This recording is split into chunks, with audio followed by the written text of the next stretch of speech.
Magandang araw po. Narito na po ang magiging lagay ng panahon ngayong araw ng Lunes, December 23, 2024. At latest update sa bagyong Romina.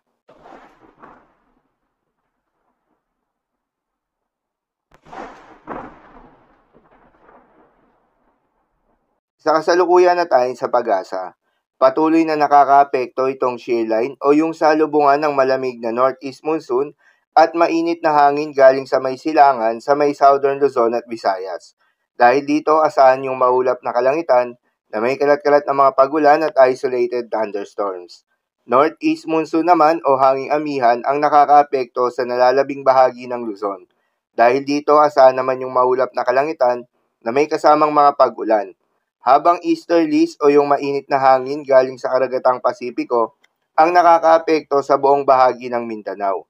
Dahil dito, asahan yung maliwalas ng panahon sa umaga hanggang sa tanghali, ngunit pagsapit ng hapon o gabi ay asahan yung mataas na tsansa ng mga pagulan. Samantala, patuloy namang kumikilos papalayo ng bansa ang bagyong si dating Romina na nasa bahagi ng West Philippine Sea at patuloy nang kumikilos papalapit sa Vietnam. Huli nga itong namata ng Pag-asa sa layong 165 kilometers west ng Pag-asa Island, Kalayaan, Palawan. Taglay pa rin ang lakas ng hangin na umabot sa 55 kilometers per hour malapit sa gitna at pagbugso na umaabot sa 70 kilometers per hour. Kumikilos ito ng mabagal pa northward.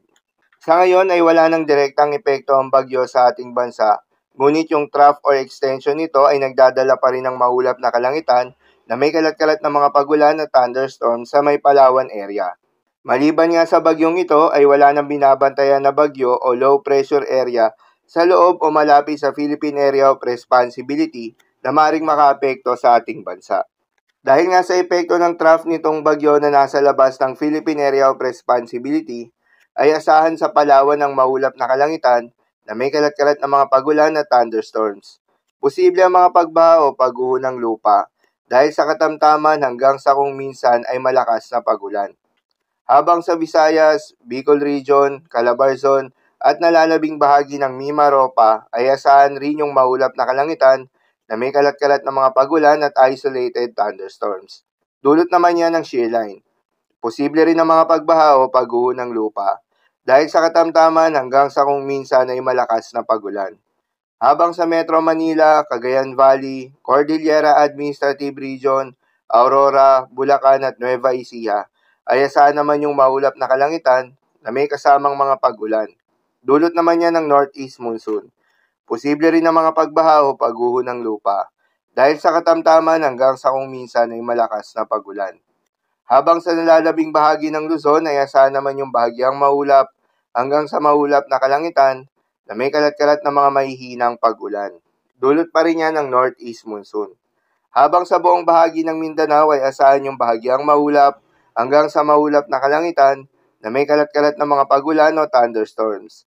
Dulot naman yan ng mga localized thunderstorms. Posible rin ang mga pagbaha o pagguho ng lupa during severe thunderstorms. Madalas, nabobo ang mga thunderstorms na ito tuwing hapon o gabi na nagtatagal ng 1 hanggang 2 oras. Kaya naman ingat sa mga posibleng banta ng pagbaha at pagguho ng lupa. Dahil pa rin sa epekto nitong shear line, posible ngayong araw ang heavy to intense rain sa may Northern Samar, Albay, Sorsogon, Catanduanes at Camarines Sur. Posible rin ang moderate to heavy rain sa may Quezon, Marinduque, Romblon, Camarines Norte, Masbate, Eastern Samar, Biliran, Leyte, Aklan at Capiz. Muli, sa mga apektadong lugar, ingat sa mga posibleng banta ng pagbaha at pagguho ng lupa. Lalong-lalo na sa mga lugar na inuulan na noong mga nakaraang araw pa. Para naman sa magiging lagay ng mga dagat baybayin, ayon sa Pag-asa ay may nakataas pa rin tayo na gale warning sa mga seaboards ng Batanes, Babuyan Islands, Ilocos Norte, Ilocos Sur, dahil pa rin yan sa epekto nitong northeast monsoon.